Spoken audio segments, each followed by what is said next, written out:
ಶತ್ರುಜಿತ್ ಅಂತ ರಾಜ.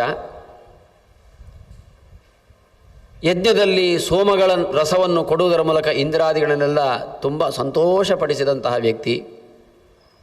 ಅವನ ಮಗ ಶತ್ರು ಭಯಂಕರನಾದ ಋತಧ್ವಜ ಅಂತಲೇ ಪ್ರಸಿದ್ಧನಾದಂತಹ ವ್ಯಕ್ತಿ.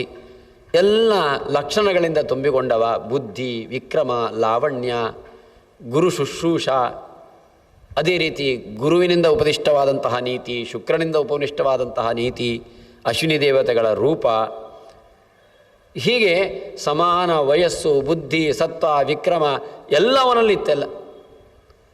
ಅವನು ನಿತ್ಯ ಏನಂತಂದರೆ, ಆ ನೃಪಪುತ್ರ ರಾಜನ ಮಗನಾದರೂ ಕೂಡ ನಿತ್ಯ ಅವನ ಜೊತೆಯಲ್ಲಿರುವುದೆಲ್ಲ ಎಲ್ಲ ಜನಾಂಗದ ಮಕ್ಕಳು ಅವನ ಜೊತೆಲಿದ್ದರು. ಸಮಾನ ವಯಸ್ಕರು, ಬ್ರಾಹ್ಮಣರ ಮಕ್ಕಳಿದ್ದರು, ವೈಶ್ಯರ ಮಕ್ಕಳಿದ್ದರು, ಕ್ಷತ್ರಿಯ ಮಕ್ಕಳಿದ್ದರು. ಅವನೇನು ಮಾಡ್ತಾ ಇದ್ದ ಅಂತಂದರೆ, ಅವ್ರ ಜೊತೆಯಲ್ಲಿ ಹೇಗಿದ್ದ ಅಂತಂದರೆ, ನಾನು ರಾಜನ ಮಗ ಇಲ್ಲವೇ ಇಲ್ಲ ಅಂತ. ಎಲ್ಲರೂ ಕೂಡ ಏನೋ ತಮಾಷೆ ಬರುವಾಗ ಕಾವ್ಯ ಸಂಲಾಪ, ಇಲ್ಲ ಏನೋ ಹಾಡಿನ ಗೋಷ್ಠಿಯೋ ತಾನು ಹಾಡೋದು ಗೀತ, ನಾಟಕ ಸಂಭವೈಹಿ ತಥೈವ ಅಕ್ಷ ವಿನೋದೈಶ್ಚ, ಪ್ರಾಸಂಗಿಕವಾಗಿ ತಮಾಷೆಗಾಗಿ ಮನಸ್ಸಿನ ಸಂತೋಷಕ್ಕಾಗಿ ಜೂಜು, ಶಸ್ತ್ರ, ಅಸ್ತ್ರ ಎಲ್ಲವನಲ್ಲಿತ್ತು. ಯಾವುದು ಇಲ್ಲ ಅಂತಿಲ್ಲ, ಯಾವುದು ಅತಿ ಇಲ್ಲ. ಯಾವ ಸಂದರ್ಭದಲ್ಲಿ ಯಾವುದು ಬೇಕೋ ಆ ಸಂದರ್ಭದಲ್ಲಿ ಅದನ್ನು ಹೀಗೆ ರೇಮೇ ನೃಪೇಂದ್ರ ಪುತ್ರೋಸೌ, ರಾಜನ ಮಗನಾದರೂ ನರೇಂದ್ರ ತನಯೈಹಿ ವ್ರತೈಹಿ ಯಥೈವ ಹಿ ದಿವಾ ತದ್ದತ್ ರಾತ್ರಾವೈಪಮುದಾಯುತಃ. ರಾತ್ರಿ ಸಂತೋಷದಿಂದಿರ್ತಾನೆ, ಹಗಲು ಸಂತೋಷದಿಂದಾನೆ. ಎಲ್ರಿಗೂ ಕೂಡ ತೇಷಾಂತು ಕ್ರೀಡತಾಂ ತತ್ರ ದ್ವಿಜಭೂಪ ವಿಷಾಂ ಸುತಾಹ. ಎಲ್ಲರೂ ಸಮಾನ ವಯಸ್ಸಿನವರೆಲ್ಲ ಪ್ರತಿನಿತ್ಯ ಬರ್ತಾ ಇದ್ದರು. ಒಂದು ಸಲ ಅವನ ಬಳಿಗೆ ನಾಗಲೋಕದಿಂದ ಭೂಮಿಗೆ ಬಂದಂತಹ 2 ನಾಗಕುಮಾರರು, ಅಶ್ವತರ ಎಂಬಂತಹ ನಾಗನ ಮಕ್ಕಳಿಬ್ಬರು. ಅವರು ಬ್ರಾಹ್ಮಣ ವೇಷದಲ್ಲೇ ಬಂದಿದ್ದಾರೆ. ನೋಡಲಿಕ್ಕೆ ಅತ್ಯಂತ ಸುಂದರರಿದ್ದಾರೆ, ತರುಣರಾಗಿದ್ದಾರೆ. ಬಂದಾವಾಗ ಅವರು ನೋಡಿಕೊಂಡ್ರೆಲ್ಲ ಸೇರ್ಕೊಂಡು ನೋಡಿದರು. ಅವರಿಗೆ ಅವನ ಮಧುರವಾದ ಮಾತು, ಇತರರ ಜೊತೆಯಲ್ಲಿ ಬೆರೆಯುವಂತಹ ಗುಣ, ತನ್ನಲ್ಲಿ ಅಷ್ಟು ವಿದ್ಯೆ, ರೂಪ, ಔದಾರ್ಯ, ಪರಾಕ್ರಮ, ಪರಂಪರೆ ಎಲ್ಲ ಇದ್ದರೂ ಕೂಡ ಅದರಲ್ಲಿ ನಾನು ಅಂತ ಏನೂ ಗತ್ತಿಲ್ಲದೆ, ಅಹಂಕಾರ ಮಮಕಾರ ಇಲ್ಲದೆ, ಒಂದು ರೀತಿಯಲ್ಲಿ ಎಲ್ಲರನ್ನು ತನ್ನ ಸಮಾನರಂತೆ ತೋರಿಸುವಂತಹ ಗುಣವನ್ನು ಕಂಡು ಅವನ ಆ ಗುಣಕ್ಕೆ ಮಾರಿ ಹೋದರು. ಒಮ್ಮೆ ಬಂದವನ ಮಾಡಿಕೊಂಡವರು ಅಹನಿ ಅನುಪ್ರಾಪ್ತೆ ತೌಚ ನಾಗಕುಮಾರಗು, ಮತ್ತು ಪ್ರತಿನಿತ್ಯ ಬರಲಿಕ್ಕೆ ಶುರು ಮಾಡಿದರು. ಆ ರೂಪದಿಂದ ಬರುವುದು, ಅವನ ಜೊತೆಯಲ್ಲಿ ಒಂದು ಇಷ್ಟು ಸಮಯ ಸಾಯಂಕಾಲ ತನಕ ಅವನ ಜೊತೆಯಲ್ಲೇ ಇರುವುದು. ಹೀಗೆ ಅವರ ಜೊತೆಯಲ್ಲಿ ಕೂಡ ಅವನು ಚೆನ್ನಾಗಿದ್ದ. ಅಂದರೆ ಅವನು ರಾಗಕುಮಾರ ಅಂತ ಗೊತ್ತಿಲ್ಲ, ಅವರು ನಾಗ ಮಕ್ಕಳು ಅಂತ ಗೊತ್ತಿಲ್ಲ ಅವನಿಗೆ. ಯಾಕೆಂದರೆ ಅವರು ಬ್ರಾಹ್ಮಣ ಕುಮಾರ ಅಂತೆ ಬರ್ತಾ ಇದ್ರು, ಅದರಿಂದಾಗಿ ಅದೇ ರೂಪ ಅಂತ ತಿಳ್ಕೊಂಡಿದ್ದ ಅವನು. ಅವರು ರಾತ್ರಿ ಹೊತ್ತಿಗೆ ತಮ್ಮ ಊರಿಗೆ ಹೋಗದಿರ್ಲಿಕ್ಕೆ ಆಗುವುದಿಲ್ಲಲ್ಲ ಅಂತ ರಸಾತಲಕ್ಕೆ ರಾತ್ರಿ ಹೊತ್ತಿಗೆ ಹೋಗ್ತಾ ಇದ್ರಂತೆ. ಅಷ್ಟು ಅವನನ್ನು ಹಚ್ಚಿಕೊಂಡವರವರೆಲ್ಲ. ಹೀಗೆ ಮರ್ತ್ಯಲೋಕೆ ಪರಾಪ್ರೀತಿ ಭವತೋ. ಒಂದು ದಿವಸ ಎಷ್ಟೋ ಸಮಯಗಳಾಯಿತು, ಅಶ್ವತರ ನಾಗ ರಸಾತರದಲ್ಲಿ ಮಕ್ಕಳು ಬಂದ ಮೇಲೆ, ಯಾಕೆ ನೀವು ಇತ್ತೀಚೆಗೆಲ್ಲ ಇಲ್ಲಿ ಇರುವುದೇ ಕಮ್ಮಿ ಆಗಿದೆ, ಅಲ್ಲೇ ಹೆಚ್ಚಿನ ಹೊತ್ತು ಭೂಮಿಯಲ್ಲೇ ಇದ್ದೀರಿ, ಮರ್ತ್ಯಲೋಕದಲ್ಲಿ ಅಷ್ಟೊಂದು ನಿಮಗೆ ಏನು ಪ್ರೀತಿ? ಸಹೇತಿ ಚ ಪ್ರಲಪಿತೌ ತಾವುಭೌ ನಾಗಧಾರಕವು. ಯಾಕೆ ನಾನು ತುಂಬ ದಿವಸದಿಂದ ನೋಡ್ತಾ ಇದ್ದೇನೆ, ದೃಷ್ಟಯೋರತ್ರ ಪಾತಾಳೆ ಬಹೂನಿ ದಿವಸಾನಿಮೆ. ಹಗಲು ಇಲ್ಲಿ ಇರುವುದೇ ಇಲ್ಲ, ನೀವು ಇಬ್ಬರು ಕೂಡ ಇಲ್ಲಿ ಇರುವುದಿಲ್ಲ ಹಗಲಲ್ಲಿ, ರಾತ್ರಿ ಹೊತ್ತು ಮಾತ್ರ ಬರ್ತೀರಿ, ಯಾಕೆ ಅಂತ ಕೇಳಿದವಾಗ ಅವರು ನಮಸ್ಕಾರ ಮಾಡಿ ಅಪ್ಪನಿಗೆ ಹೇಳ್ತಾ ಇದ್ದಾರೆ, ಅಪ್ಪ, ಶತ್ರುಜಿತು ಎಂಬ ರಾಜನ ಮಗನಂತ ಋತಧ್ವಜ ಒಳ್ಳೆ ರೂಪವಂತ, ನೇರವಾದ ನಡೆ, ನೇರವಾದ ನುಡಿ, ಒಳ್ಳೆ ಪರಾಕ್ರಮಿ.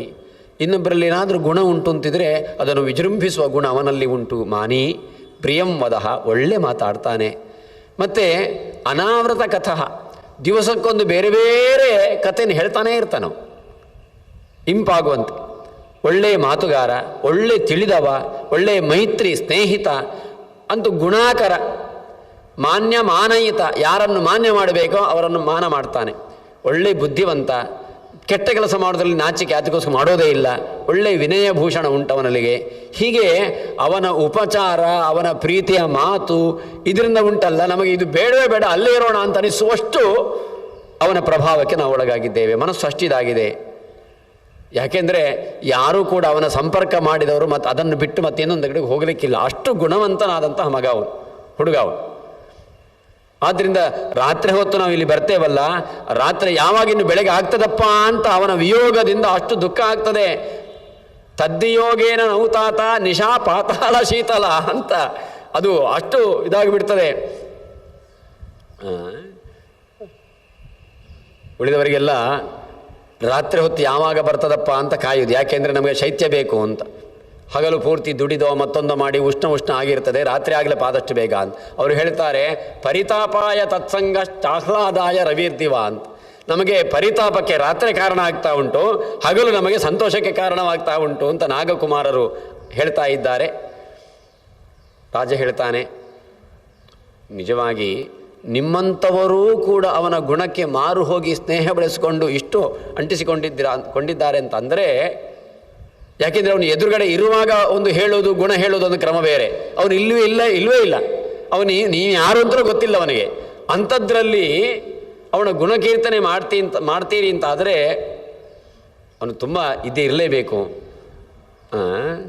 ಹಾಗಿದ್ದರೆ ನಿಮ್ಮಂಥವರಿಗೆ ನಿಮಗೂ ಕೂಡ ಅವನು ಅಷ್ಟೊಂದು ಮಾಡ್ಕೊಳ್ತಾನೆ ಅಂತಾದರೆ ಅವನಿಗೇನಾದರೂ ನೀವು ಇಲ್ಲಿಂದ ಕೊಂಡೋಗಿ ಕೊಡಿ. ಯಾಕೆಂದರೆ ಅನರ್ಘ್ಯವಾದ ಮಣಿಗಳೆಲ್ಲ ಉಂಟು, ಅಲ್ಲೇ ಇಲ್ಲದೇ ಇರುವಂಥದ್ದು, ಭೂಮಿಯಲ್ಲಿ ಅಲಭ್ಯವಾದದ್ದು. ಅವನಿಗೇನಾದರೂ ಯಾವುದು ಅವನು ಆಸನ, ಹಾಸಿಗೆ, ಮಂಚಗಳು ಅಥವಾ ರಥವೋ, ವಾಹನ, ಆಸನ, ಯಾನಾನಿ, ಭೂಷಣಾನಿ, ಅಂಬರಾಣಿ ಚ ವಿಜ್ಞಾನಂ ಯಚ್ಚ ತತ್ರಾಸ್ತಿ ತದನ್ಯತ್. ಅದರಿಂದಾಗಿ ಇಂಥದ್ದು ಯಾವುದು ಬೇಕೋ ಅದನ್ನು ಕೊಂಡೋಗಿ ಅಲ್ಲಿ ಅವನಿಗೆ ನಿಮ್ಮ ಸ್ನೇಹಿತನಿಗೆ ಕೊಡಿ ಅಂತಂದರೆ ಅವರು ಹೇಳ್ತಾರೆ, ಅಯ್ಯ ಅವನಲ್ಲಿ ಇಲ್ಲ ಅಂತ ಯಾವುದೂ ಇಲ್ಲ, ಎಲ್ಲ ಉಂಟು ಅವನಲ್ಲಿ, ಯಾವುದು ಇಲ್ವಾ ಅಂತಲೇ ಇಲ್ಲ. ಆದರೆ ಒಂದು ಅವನಿಗೆ ನಮ್ಮಿಂದ ಸಾಧ್ಯ, ಅದು ನಮಗೆ ಅಸಾಧ್ಯ. ಏಕಂ ತಸ್ಯಾಸ್ತಿ ಕರ್ತವ್ಯಂ ಅಸಾಧ್ಯಂ ತಚ್ಚನೋ ಮತಂ. ಮಾಡುವುದಾದರೆ ಒಂದು ಮಾಡಬಹುದು, ನಾನು ಅದನ್ನು ಅಸಾಧ್ಯ ಅಂತ ನಾವು ತಿಳ್ಕೊಂಡಿದ್ದೇವೆ. ಒಂದು ಮಾಡೋದಾದರೆ ಮಾಡ್ಬೋದು. ಅದು ಏನಂದರೆ ಮಾಡುವುದಾದರೂ ಕೂಡ ನಮ್ಮಿಂದ ನೇರವಾಗಿ ಮಾಡಲಿಕ್ಕೆ ಆಗಲಿಕ್ಕಿಲ್ಲ. ಬ್ರಹ್ಮದೇವರನ್ನು ಒಲಿಸಿಕೊಂಡು, ಗೋವಿಂದರನ್ನು ಒಲಿಸಿಕೊಂಡು, ರುದ್ರದೇವರನ್ನು ಒಲಿಸಿಕೊಂಡು, ಹೀಗೆ ಯಾರನ್ನಾದರೂ ಬ್ರಹ್ಮ ವಿಷ್ಣು ಅವರನ್ನು ಒಲಿಸಿಕೊಂಡು ಏನಾದರೂ ಅದನ್ನು ಅವನಿಗೇನು ಉಪಕಾರ ಮಾಡಬಹುದೇನೋ. ಮತ್ತೇನು ಅವನಿಗೆ ಮತ್ತೆಲ್ಲ ಅವನಲ್ಲಿ ಉಂಟು, ಅವನು ಏನಿಲ್ಲ. ಏನು ಹಾಗಿದ್ದರೆ ಅವನಿಗೆ ಯಾವುದು ಆಗಬೇಕು ಅವನಿಗೆ ಹೇಳು ಅಂತ ಅಶ್ವತ್ಥನಾಗ ಕೇಳುವಾಗ, ಯಾಕೆಂತಂದರೆ ಸಾಧ್ಯವೋ ಅಸಾಧ್ಯವೋ ಎಂಬುದು ಮತ್ತಿನ ವಿಷಯ. ಮೊದಲು ವಿಷಯ ತಿಳ್ಕೊಳ್ಬೇಕು. ಮತ್ತು ನಾವು ಪ್ರಯತ್ನ ಪಟ್ಟಾಗ ಯಾವುದನ್ನು ಬೇಕಾದರೂ ಅಸಾಧ್ಯವಾದದ್ದನ್ನು ಸಾಧ್ಯವನ್ನಾಗಿ ಮಾಡಿಕೊಳ್ಳಿಕ್ಕೆ ಆಗುತ್ತದೆ. ಆದ್ದರಿಂದಾಗಿ ನಾವಿಜ್ಞಾತಂ ನಚಾಗಮ್ಯ ನಾಪ್ರಾಪ್ಯಂ ದಿವಿಚೇಹವ ಉದ್ಯತಾನ ಮನುಷ್ಯಾಣಂ ಯಥಚಿತ್ತೇಂದ್ರಿಯ ಆತ್ಮನಾಂ. ಯಾಕೆ ನಾವು ಭೂಮಿಯಲ್ಲಿ ಇರುವವರು ಅನೇಕ ಮಂದಿ ನೋಡಿದ್ದೇವೆ. ಅವರು ಇಂದ್ರಿಯ ನಿಗ್ರಹ ಮೂಲಕ, ಮನೋನಿಗ್ರಹದ ಮೂಲಕ, ತಮ್ಮ ಪೌರುಷದ ಮೂಲಕವಾಗಿ ಅಸಾಧ್ಯವಾದದ್ದನ್ನು ಸಾಧಿಸಿಕೊಂಡವರು. ನಮಗೆ ಅಸಾಧ್ಯ ಅಂತ ನಾವು ಕಣ್ಣು ಮುಚ್ಚಿ ಕೂತ್ರೆ ಯೋಜನಾನಾಂ ಸಹಸ್ರಾಣಿ ಯಾತಿ ಗಚ್ಚನ್ ಪಿಪೀಲಿಕಃ. ಇರುವೆ ನೋಡ್ತಾ ಇದ್ದರೆ ಹೋಗ್ತಾನೇ ಇರ್ತದೆ ಅದು ಅಲ್ವಾ. ಅದು ಬೇಕಾದರೆ ಆ ರೀತಿಯಲ್ಲಿ ಹೋಗ್ತಾನೇ ಇದ್ದರೆ ಇರುವೆ ಎಷ್ಟೋ ಯೋಜನ, 1000 ಯೋಜನ ಪರ್ಯಂತನೂ ಹೋಗಬಹುದು. ನಾವು ಆಗುವುದಿಲ್ಲ ಅಂತ ಕೂತ್ರೆ ಅಗಚ್ಚನ್ನು ವೈನತೆ, ಒಂದು ಸುಭಾಷಿತ ಕಾರಣ ಹೇಳ್ತಾನೆ ಇದೇ ಮಾತನ್ನು, ಇದು ಇಲ್ಲಿ ಬರುವ ಮಾತದು. ಅಗಚ್ಚನ್ನು ವೈನತೆಯೋಪಿ ಪದಮೇಕಂ ನ ಗಚ್ಚತಿ. ನಾವು ಸುಭಾಷಿತದಲ್ಲಿ ಓದಿದ್ದು ಸಾರಸಿ ಪುರಾಣದಲ್ಲಿ ಉಂಟದು ಅಲ್ಲ, ಇದು ಸುಭಾಷಿತವೇ. ಅದರಿಂದಾಗಿ ನನಗೆ ಹಾರುವ ಸಾಮರ್ಥ್ಯ ಉಂಟು, ನಾನು ಏನು ಮಾಡಬಲ್ಲೆ ಅಂತ ಅಂದುಕೊಂಡು ಗರುಡನಾದರೂ ಅಲ್ಲೇ ಕೂತ್ರೆ ಒಂದು ಹೆಜ್ಜೆ ಮುಂದೆ ಹೋಗಲಿಕ್ಕೆ ಆಗುವುದಿಲ್ಲ. ಪ್ರಯತ್ನ ಪಟ್ಟರೆ ನೋಡೋಣ, ಹೇಳಿ ನೀವು ಅಂತ. ಇಲ್ದಿದ್ರೆ ನೋಡಿ, ಭೂಮಿಯಲ್ಲಿ ಆ ಧ್ರುವಲೋಕ ಎಲ್ಲಿ? ಹಾಗಿದ್ರೆ ಭೂಮಿಯಲ್ಲಿದ್ದಂತಹ ವ್ಯಕ್ತಿ ತನ್ನ ಸಾಧನೆಯ ಮೂಲಕ ಅಷ್ಟು ಎತ್ತರದ ಸ್ಥಾನವನ್ನು ಪಡ್ಕೊಳ್ತಾನೆ ಅಂತಾದರೆ ಅಸಾಧ್ಯವಾದ್ದನ್ನು ಸಾಧ್ಯ ಮಾಡುವಂತಹ ಸಾಮರ್ಥ್ಯ ಭೂಲೋಕದಲ್ಲಿ ಹುಟ್ಟಿದವರಿಗೆ ಮತ್ತೊಬ್ಬರಿಗೆ ಇರ್ತದೆ, ಇರಬಾರ್ದು ಅಂತೇನಿಲ್ಲ. ಕ್ವಭೂತಲಂ ಕ್ವಚ ದ್ರವ್ಯಂ ಸ್ಥಾನಂ ಯತ್ ಪ್ರಾಪ್ತವಾನ್ ಧ್ರುವ ಉತ್ಥಾನಪಾದ ನೃಪತೇಹೇ ಪುತ್ರ ಸದ್ಭೂಮಿ ಗೋಚರ.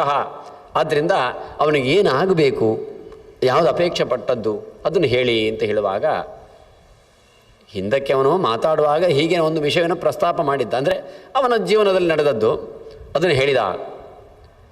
ಅವನ ಕೌಮಾರದಲ್ಲಿ ನಡೆದಂತಹ ಒಂದು ಘಟನೆ.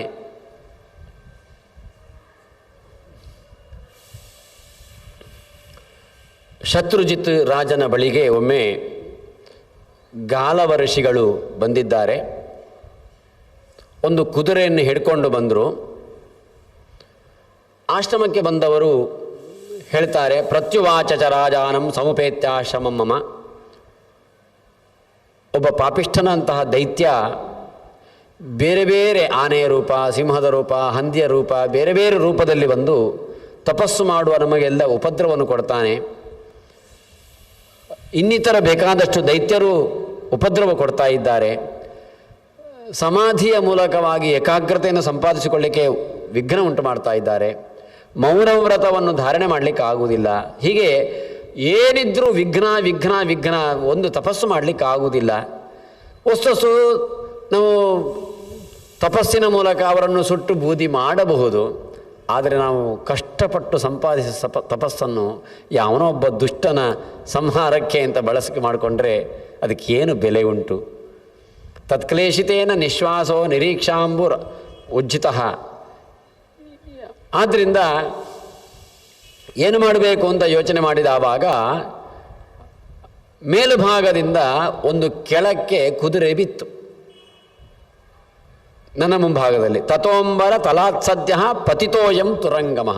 ನನ್ನ ಜೊತೆಯಲ್ಲಿ ಉಂಟಲ್ಲ ಈ ಕುದುರೆ, ಇದು ಮೇಲೆ ಭಾಗದಿಂದ ಕೆಳಕ್ಕೆ ಬಿದ್ದ ಕುದುರೆ. ಇದು ಜೊತೆಯಲ್ಲಿ ಒಂದು ಮಾತು ಕೇಳಿಸಿತು.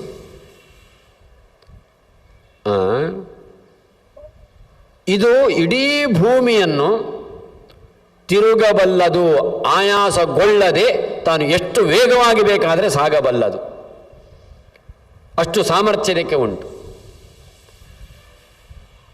ಇದು ಸೂರ್ಯ ಕೊಟ್ಟ ಕುದುರೆ, ನೀ ತೆಗೆದುಕೋ. ಇದು ಪಾತಾಳ ಸೇರ್ತದೆ, ನೀರಿನಲ್ಲಿ ಹೋಗ್ತದೆ, ಆಕಾಶದಲ್ಲಿ ಹೋಗ್ತದೆ. ಇದಕ್ಕೆ ಗೊತ್ತಿಲ್ಲದಿರುವ ದಾರಿ ಇಲ್ಲ, ಹೇಗೆ ಬೇಕೋ ಹಾಗೆ ಸಾಗುವ ಕುದುರೆ. ಯಾವ ದಿಕ್ಕಿನಲ್ಲೂ ಬೇಕಾದರೂ ಹೋಗ್ತದೆ, ಎಲ್ಲೂ ಇದಾಗುವುದಿಲ್ಲ.